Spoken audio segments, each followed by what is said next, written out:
Railway ने कहा कि 11 मई शाम 4 बजे से इन 15 ट्रेनों के लिए रिजर्वेशन शुरू हो जाएंगे। रिजर्वेशन सिर्फ IRCTC की वेबसाइट से होंगे। टिकट काउंटर से टिकट नहीं मिलेंगे। प्लेटफॉर्म टिकट जारी नहीं किए जाएंगे और सिर्फ कंफर्म टिकट वाले यात्री सफर कर सकेंगे। इस दौरान हर यात्री की स्क्रीनिंग होगी। साथ ही हर यात्री को मास्क पहनना जरूरी होगा। रेलवे के मुताबिक सभी 15 ट्रेनें नई दिल्ली से देश के अलग अलग शहरों के बीच चलेंगी और वहां से फिर दिल्ली आएंगी।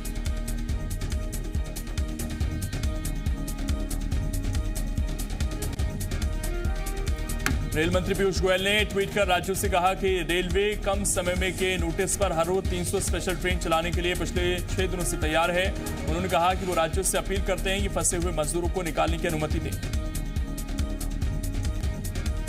अन्य राज्यों में फंसे छत्तीसगढ़ के मजदूरों और अन्य लोगों को लेकर पहली विशेष ट्रेन आज प्रदेश लौटेगी। सुबह करीब 11 बजे ये ट्रेन बिलासपुर स्टेशन आएगी, जिसमें गुजरात के साबरमती और अहमदाबाद से मजदूर अपने प्रदेश लौटेंगे। बाकी की 3 ट्रेनें 12 और 13 मई को आएंगी।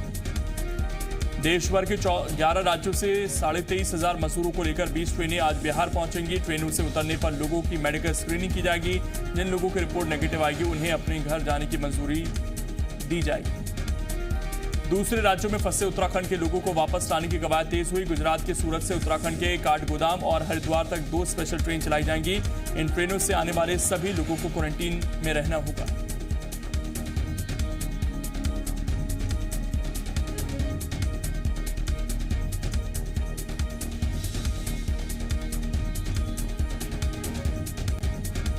महाराष्ट्र सरकार ने अपने राज्य में फंसे प्रवासी मजदूरों को वापस भेजने का खर्च उठाने का ऐलान किया है। 17 मई से पहले तक की यात्राओं पर यह आदेश लागू होगा। दूसरे राज्यों में फंसे महाराष्ट्र के लोगों को वापस लाने का खर्च भी सरकार उठाएगी।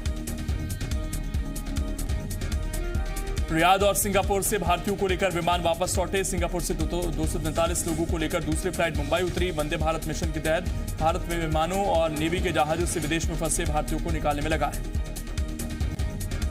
प्रधानमंत्री नरेंद्र मोदी आज फिर सभी राज्यों और केंद्र शासित प्रदेशों के मुख्यमंत्रियों से वीडियो कॉन्फ्रेंसिंग के जरिए चर्चा करेंगे। आज दोपहर 3 बजे पीएम सभी मुख्यमंत्रियों से चर्चा करेंगे।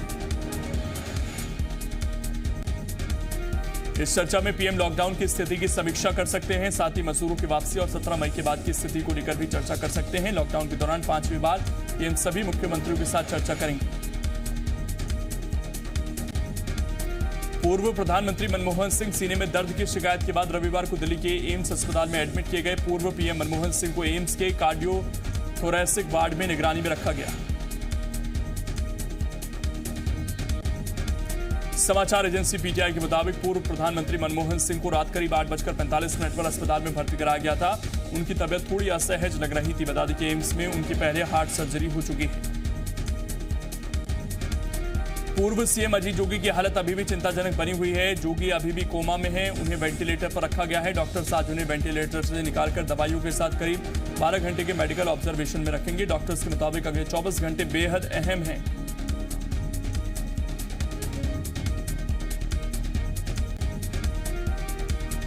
अजीत जोगी के लिए दुआओं का दौर शुरू हो गया है। रायपुर में जेसीसीजे कार्यकर्ताओं ने अजीत जोगी के बेहतर स्वास्थ्य के लिए पूजा की। कार्यकर्ताओं ने काली माता के मंदिर में अजीत जोगी के जल्द ठीक होने की प्रार्थना की।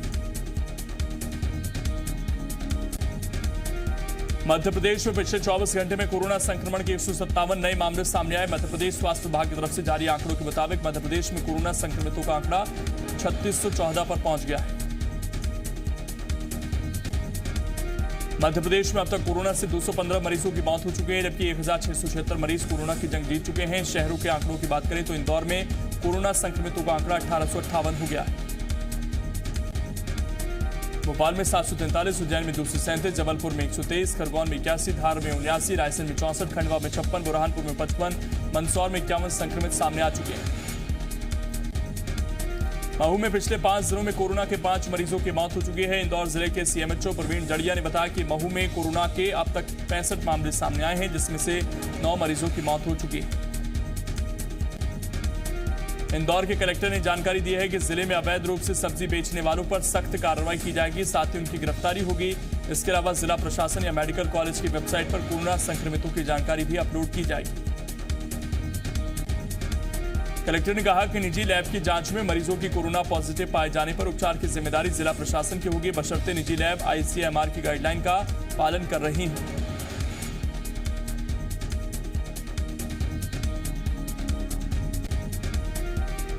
छत्तीसगढ़ में आज कोरोना के 6 और मरीज ठीक होकर रायपुर एम्स से डिस्चार्ज हो गए। इसी के साथ छत्तीसगढ़ अब कोरोना के सिर्फ 10 एक्टिव केस बचे हैं। सभी 10 मरीजों का रायपुर एम्स में इलाज जारी है।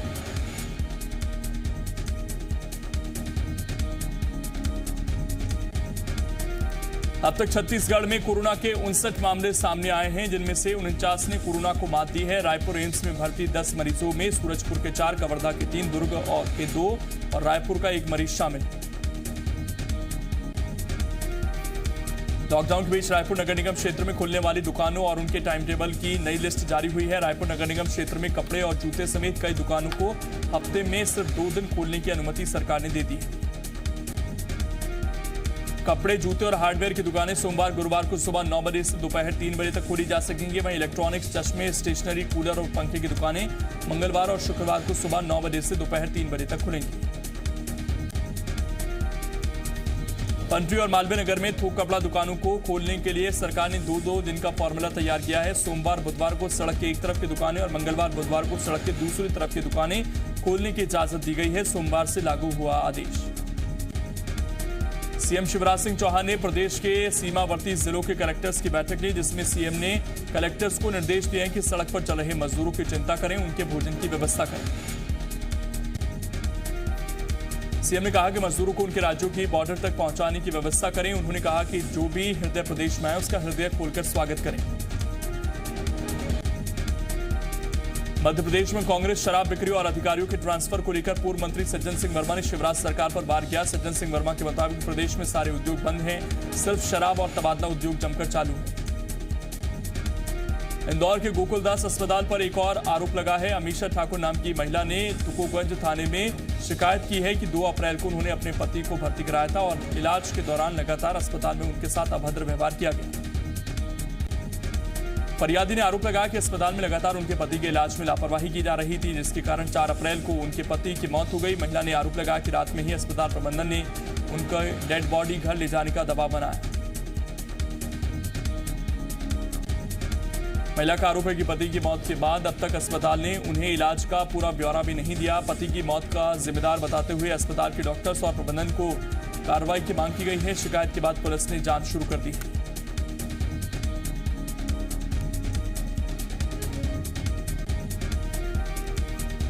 केंद्र सरकार की तरफ से 2 सदस्यीय टीम जांच करने उज्जैन पहुंची। टीम ने उज्जैन के उन इलाकों में जाकर जांच की जहां से लगातार कोरोना के केस सामने आ रहे हैं। सांसद अनिल फिरोजिया ने कहा कि हमने केंद्रीय स्वास्थ्य मंत्री से टीम भेजने को कहा था, जिसे मान लिया गया।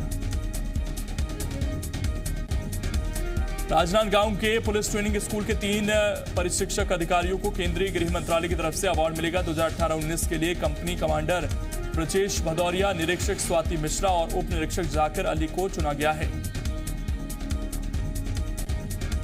भोपाल के नरेला क्षेत्र में भिंड, मुरैना और ग्वालियर क्षेत्र के 100 मजदूरों को स्क्रीनिंग के बाद उनके गृह जिलों के लिए रवाना किया गया। खाने के पैकेट और पानी की व्यवस्था भी की गई। स्थानीय विधायक विश्वास सारंग ने मजदूरों को लेकर जा रही 4 बसों को हरी झंडी दिखाई।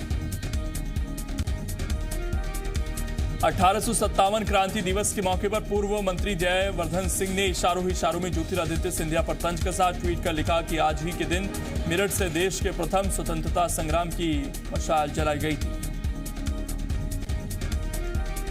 वो तो एक महाराज की महत्वाकांक्षा आड़े आ गई थी, नहीं तो मंगल पांडे, बहादुर शाह, रानी लक्ष्मीबाई, तात्या तोपे और हमारे स्वतंत्रता संग्राम सेनानियों के अमर बलिदान ने 1857 में ही आजादी का इतिहास लिख दिया था। सीहोर की जेल के कुछ कर्मचारियों पर कैदियों के इलाज के नाम पर परिवार के लोगों से पैसा लेने का आरोप लगा है। घटना का एक वीडियो भी सोशल मीडिया पर वायरल हो रहा है। वायरल वीडियो के साथ दावा किया जा रहा है कि इसमें जेल आरक्षक सुनील गुप्ता एक कैदी के परिजन से उनका इलाज करवाने के लिए रुपए ले रहे हैं। वीडियो में सुनाई दे रहा है कि 30,000 रुपए के लेन देन की बात हो रही है। आरोप है कि वीडियो में रुपए लेने वाला शख्स सीहोर जेल का आरक्षक सुनील गुप्ता है। जीएमपीसीडी की खबर का असर हुआ। खबर दिखाए जाने के बाद आरोपी को निलंबित कर दिया गया है। मंदसौर में एग्रीकल्चर कोऑपरेटिव सोसाइटी के मैनेजर को सस्पेंड कर दिया गया है। समर्थन मूल्य पर गेहूं खरीदी में गड़बड़ी का आरोप लगने के बाद प्रबंधन के खिलाफ ये कार्रवाई की गई। डिंडोरी के लूट गांव में गंभीर रूप से घायल हुए युवक को अस्पताल पहुंचाने के लिए एंबुलेंस नहीं मिली और परिजनों को घायल को 2 किलोमीटर खटिया पर ले जाकर किसलपुरी स्वास्थ्य केंद्र में भर्ती कराना पड़ा। ग्रामीणों का कहना है कि उन्होंने डायल 100 और 108 पर कॉल कर एम्बुलेंस बुलाने की कोशिश की थी, लेकिन उनसे संपर्क नहीं हो पाया। हालांकि कोतवाली थाना पुलिस को जैसे ही इसकी जानकारी लगी तो तत्काल एम्बुलेंस के जरिए घायल को स्वास्थ्य केंद्र में भर्ती कराया गया। बैतूल के सुहागपुर गांव में नहर के पानी को लेकर दो पक्षों में खूनी संघर्ष हो गया, जिसमें 5 लोग घायल हो गए, जिसमें से 2 की हालत गंभीर है। सभी लोग जिला अस्पताल में भर्ती हैं। कुल्हाड़ी से हमले का एक वीडियो भी सामने आया। पुलिस ने मामले में दोनों पक्षों के खिलाफ मारपीट का मामला दर्ज किया है। अभी पुलिस ने किसी को गिरफ्तार नहीं किया है, पुलिस जांच कर रही है। लॉकडाउन की वजह से मजदूरों की रोजी रोटी छिन गई है। मजबूर मजदूर पैदल ही अपने घरों के लिए निकल पड़े हैं। सागर में कलेक्टर ने बिजली विभाग के सभी कर्मचारियों को कोरोना योद्धा घोषित किया है। संविदा और आउटसोर्सिंग कंपनियों के कर्मचारी, अनुबंधित वाहनों के ड्राइवर भी शामिल। जशपुर की कुनकुनी के पुलिसकर्मी अपने खर्चे पर खाने पीने की व्यवस्था कर रहे हैं। कांस्टेबल रामानुज पांडे ने देखा कि कुछ मजदूर भूखे प्यासे जा रहे थे, उनको रोककर अपने पैसों से ढाबे पर खाना खिलाया। जब मजदूरों की संख्या बढ़ती देखी तो थाना प्रभारी विशाल को जोर से बात की, जिसके बाद उन्होंने ढाबा संचालक से बात की तो ढाबा संचालक ने भी मानवता दिखाते हुए निःशुल्क खाना खिलाने की बात कही। इंदौर में कोरोना संकट के बीच ड्यूटी कर रही पुलिस बनी बच्चों की रियल हीरो। छोटी बच्ची ने गश्ती पर निकली पुलिसकर्मी को रोककर दी ग्रीटिंग। लिखा, आप लोग लगातार ड्यूटी कर हमारी सुरक्षा कर रहे हैं, आप मेरे रियल हीरो हैं। मध्य प्रदेश की जीवन रेखा कही जाने वाली नर्मदा नदी अपने आप स्वच्छ और निर्मल हो गई है। सामाजिक संस्थाओं और पर्यावरण जानकारों का मानना है कि आज की नर्मदा पिछले 50 साल पुरानी नर्मदा बन गई। वैज्ञानिक आधार पर कहा जाए तो पानी में ऑक्सीजन की मात्रा और पीएच वैल्यू बढ़ गई है। नर्मदा का जल बिना छाने पीने योग्य हो गया है। केंद्रीय वित्त मंत्री निर्मला सीतारमण आज सरकारी बैंकों से बात कर देश के आर्थिक हालात पर चर्चा करेंगे। इस दौरान ब्याज दरों और लोन रीपेमेंट जैसे मुद्दों पर भी कोई फैसला हो सकता है। देश में 1 जून से one nation one ration card की स्कीम लागू कर दी जाएगी। केंद्रीय मंत्री रामविलास पासवान ने कहा कि स्कीम लागू होने के बाद कार्ड धारक देश भर में कहीं से भी राशन ले सकेंगे। इन राशन कार्डों को आधार कार्ड से लिंक किया जाएगा। आर्मी चीफ जनरल नरवणे ने कहा कि भविष्य में जैविक युद्ध के खतरे से इनकार नहीं किया जा सकता। उन्होंने कहा कि गैर पारंपरिक खतरों से निपटने की तैयारी जरूरी है, इसीलिए राष्ट्रीय सुरक्षा पर समझ व्यापक बनानी होगी। भारतीय सेना ने कहा कि चीन के सैनिकों के साथ 5 मई को लद्दाख में हुई झड़प के मामले को सुलझा लिया गया है। भारत और चीन के सैनिकों के बीच टकराव नॉर्थ सिक्किम बॉर्डर पर हुआ था। जम्मू कश्मीर के हंदवाड़ा में आतंकी हमले के बाद से पाकिस्तान की घबराहट बढ़ गई है। भारत के पलटवार के डर से पाकिस्तान ने बॉर्डर पर F-16 और JF-17 फाइटर प्लेन से पेट्रोलिंग शुरू की। रियाज नायकू के मारे जाने के बाद हिजबुल ने गाजी हैदर को कश्मीर में अपना ऑपरेशनल चीफ कमांडर बनाया। हिजबुल के सरगना सलाउद्दीन ने आतंकी जफर उल इस्लाम को हैदर का डिप्टी बनाया है।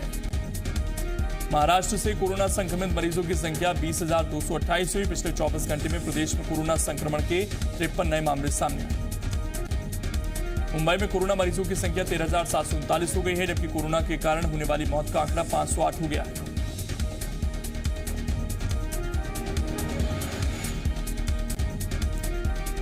अभिनेता सलमान खान ने अपने फेसबुक प्रोफाइल पिक्चर को महाराष्ट्र पुलिस को समर्पित किया है। ऐसा कर उन्होंने पुलिस पर हो रहे हमलों पर विरोध जताया। सलमान खान के फेसबुक अकाउंट पर करीब 4.25 करोड़ फैंस हैं।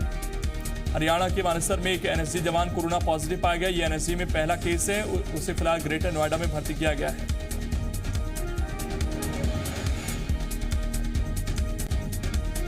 दिल्ली के सुल्तानपुरी थाने के नौजवान कोरोना पॉजिटिव मिले। एक जवान की पत्नी भी कोरोना पॉजिटिव मिली है। दिल्ली पुलिस का एक एएसआई भी कोरोना संक्रमित पाया गया।